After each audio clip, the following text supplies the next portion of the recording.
오늘부터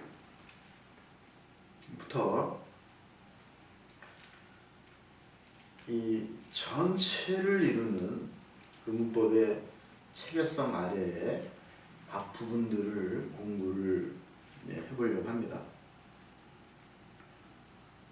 그 첫 시간으로 인칭대명사를 선정을 했습니다.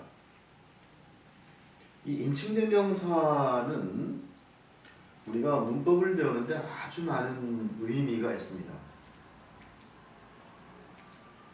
그것을 이루는 단어들은 아주 단순하면서도 간단한데, 또 그것이 이 영어가 우리말로 옮겨지는 그런 원리를 인칭대명사만큼 많이 담고 있는 부분적인 문법은 없다라는 거죠.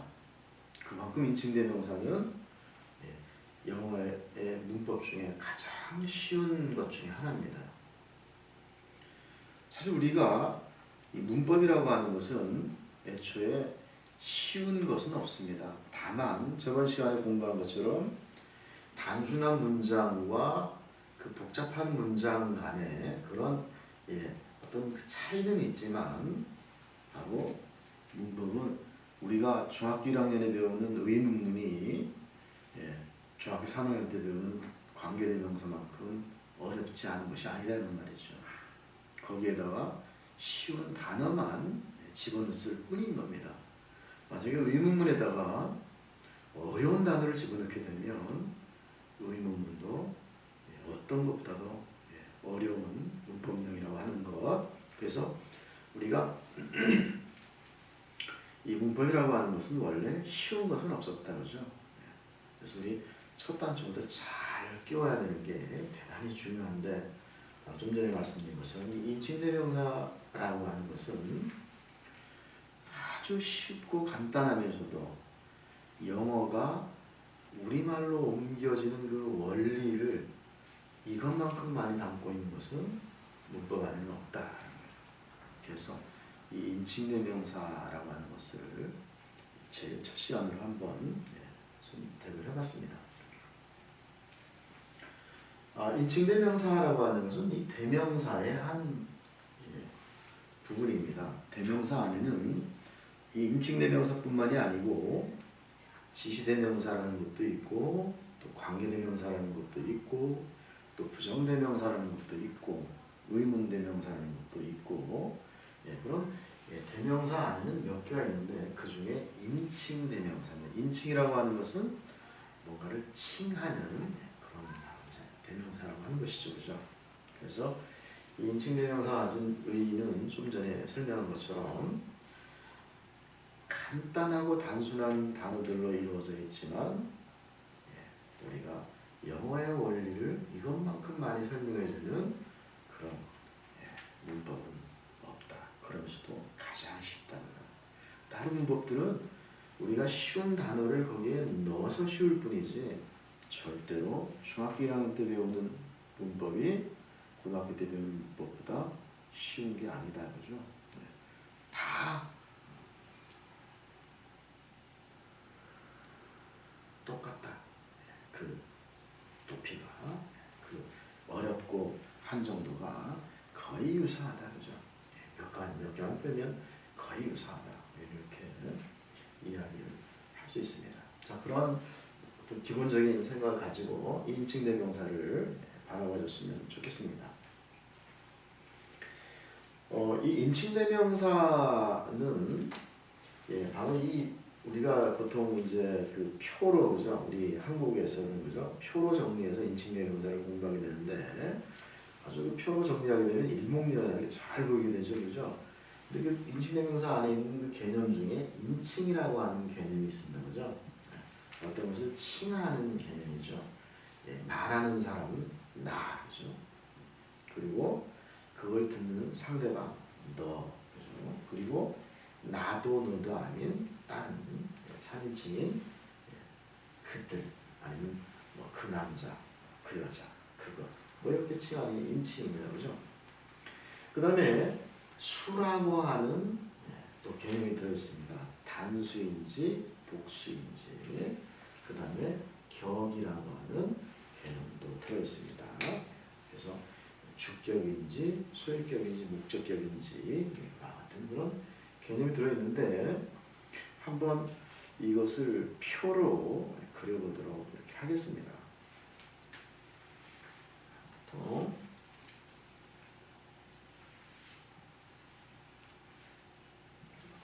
보면 자 여기에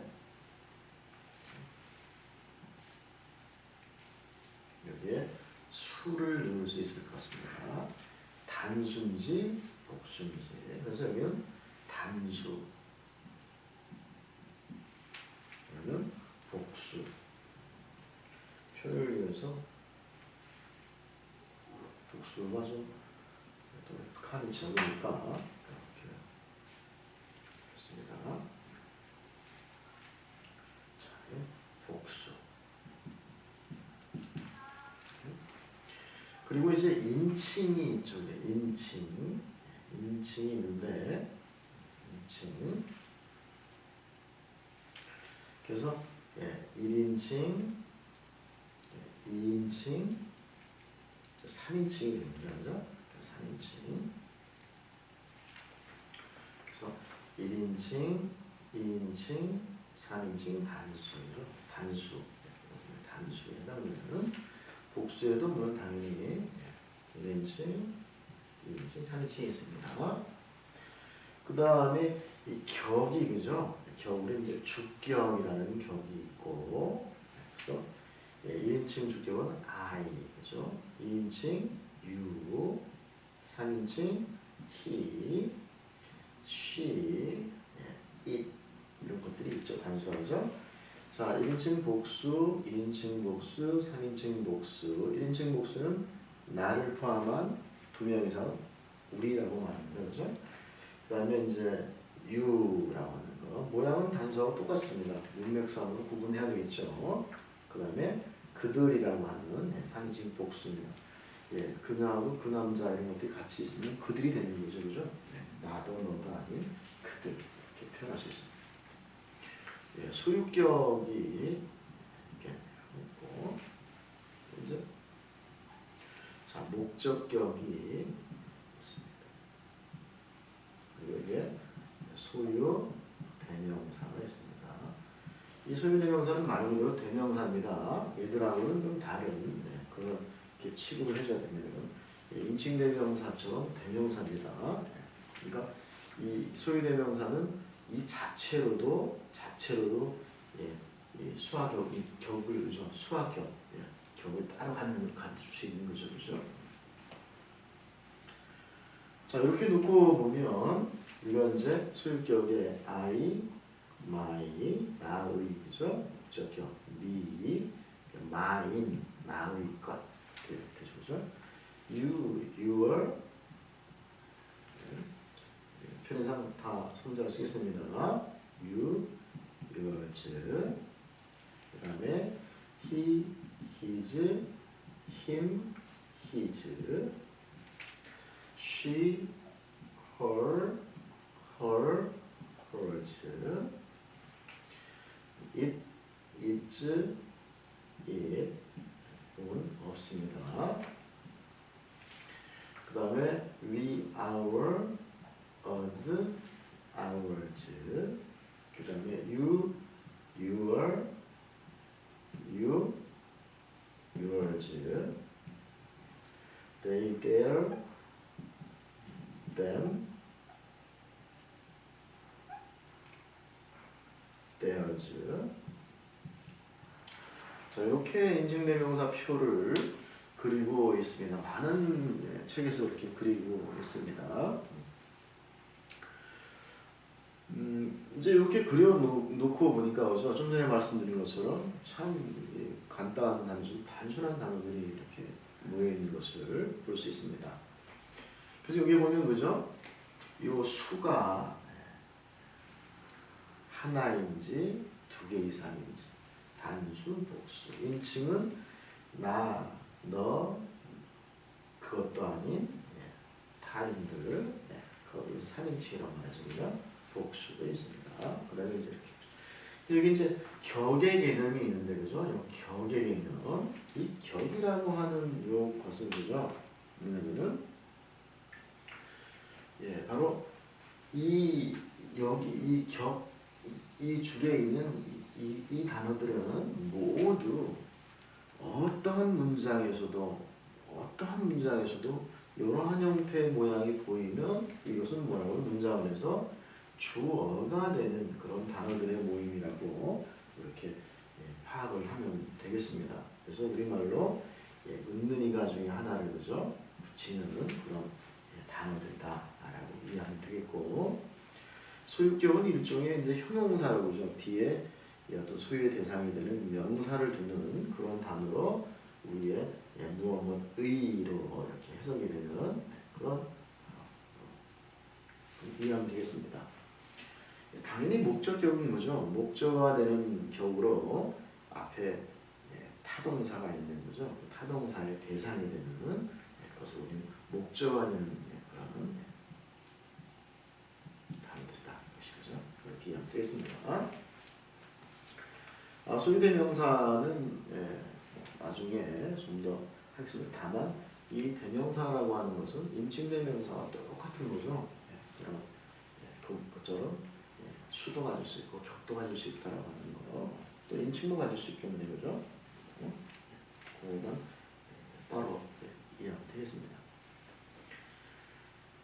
그리고 좀 전에 그죠? 우리가 이 안에는 어떤 영어의 문장을 해석하는 메커니즘이 들어가 있다고 그러는데, 가장 간단한 영어에서 I like라고 하는 이런 문장을 보면 그죠? 이 I라고 하는 이 단어는 표에 바로 주격에 있는 1인칭 주격에 있는 단어로 그죠? 바로 나라고 하는 뜻에서 는을 붙이는 언제든지 어느 곳에 와도 얘는 나는 내가라고 했을 때는 단어라고 하는 거. 이건 너인데 그죠? 바로 요 목적격이 있는 바로 요것이거든요. 그래서 너를 그죠? 이렇게 붙일 수 있는 바로 이런 단어의 것이다. 그다음에 좋아한다. 그래서 나는 너를 좋아한다. 이렇게 해석을 하는 것이 바로 인칭되면서 표에서 이렇게 주격, 소유격, 목적격이라고 하는 거죠. 그다음에 인칭, 수 이런 개념들이 들어있다. 자, 그리고 한 발 우리가 좀 더 나가보면 그죠? 여기 지금 보면 이 2인칭의 주격의 유가 있고 목적격에도 유가 있는데 그죠? 이런 것은 바로 문법의 중요한 내용입니다. 그죠? 모양은 같지만 문장 안에서는 분명히 구분할 수 있다. 어떤 원리에 의해서요? 바로 이 유가 그죠? 이렇게 타동사의 대상인 것인지 아니면 타동사의 주체가 되는 것인지 그런 거에 따라서 이 부분은 주체가 되는 것이고 대상이 되는 거죠. 바로 이제 그런 것들을 통해서 구분할 수 있겠습니다. 요것도 히즈도 그죠? 요거와 요것이 지금 같은데 이것도 문장 안에서 논리적으로 분명히 구분이 된다라고 하는 것. 요것도 her죠? 격이 다르지만 문장 안에서는 구분이 된다라고 하는 것. 이게 바로 이제 문법을 공부하는 이유이기도 하다라는 거죠. 자, 그보다 더 중요한 게 뭐라고요? 바로 이 인칭대명사 표에는 그죠? 인칭대명사 안에는 아주 간단한 단어들로 이루어져 있으면서도 바로 이렇게 영어가 우리말로 해석되어지는 원리가 아주 많이 들어있다. 그죠? 이것만큼 많이 들어있는 문법은 없다. 그죠? 그래서 이 인칭대명사를 잘 이해하게 되면 우리가 영어를 아주 체계성을 잡는데 되게 중요하다라는 거 말씀을 드립니다. 그리고 이 인칭대명사 표는 시험용으로 공부하는 학생들은 그리고 또 중학교 3학년, 고등학교 2학년, 우리 수능, 대학 공부를 할 때까지 그냥 어떤 체계성을 잡지 않고 공부를 하려고 하는 학생들은 바로 잃어버려도 되지만 그런 체계를 가져가면서 영어를 바로 어떤 과학의 한 부분으로 그죠? 이렇게 공부를 하려고 하는 사람은 죽을 때까지 잊어서는 안 되는 아주 중요한 공부 내용 중에 하나라고 절대로 얘기하시면 안 되겠다라고 하는 것 말씀드립니다. 자, 그래서 우리 인칭대명사에 그죠 나와 있는 이런 중요한 원리들에 대해서 우리는 살펴봤습니다. 그리고 이제 요 나와 있는 그죠 인칭과 수와 격의 개념 그죠 바로 그런 것들을 잘 이해하는 했으면 좋겠습니다. 보통 이 부분은 그죠 중학교 1학년 저학년 학생들이 처음에 개념을 잡을 때 사용하는 그런 공부 내용으로 볼 수 있습니다. 그리고 좀 전에 말씀드린 것처럼 이것만 빼놓으면 그죠 인칭대명사라고 하는 것은 영어에서 가장 쉬운 문법 내용 중에 하나다. 그렇지만 다른 문법들은 그렇지가 않다. 중학교 1학년 때 배우는 의문문이 중학교 3학년 때 배우는 관계대명사보다 절대 쉬운 게 아닙니다. 다만 조금 복잡할 뿐이죠. 그죠? 중학교 1학년 때 단문장을 제대로 이해하면 의문문이 중학교 3학년 때 배우는 관계대명사보다 훨씬 더 어려운 것일 수 있습니다. 자, 그래서 우리는 그죠? 우리가 지금 영어를 공부하는데 선생님이 말을 좀 거꾸로 한 것 같습니다. 의문문만큼 중학교 3학년에 나오는 관계대명사도 고등학교 때 나오는 분사도 쉬운 거다. 그리고 영어의 문법은 우리가 잘 못 배웠기 때문에 문법이 어려운 것이지 문법처럼 단순하고 간단한 것이 없다라는 거예요. 문법은 아주 순하게 1 더하기 1은 2다라고 하는 그러한 형태를 갖고 있는 것처럼 아주 단순하고 아주 논리적으로 쓰여진 것이라고 하는 거죠. 그것을 꼭 명심하고 그리고 이러한 문법 용어들이 어떻게 체계성을 갖는지에 대한 이런 것들을 이제 실습을 통해서 좀 더 강화해 나가도록 이렇게 하겠습니다. 오늘은 이만 마치겠습니다.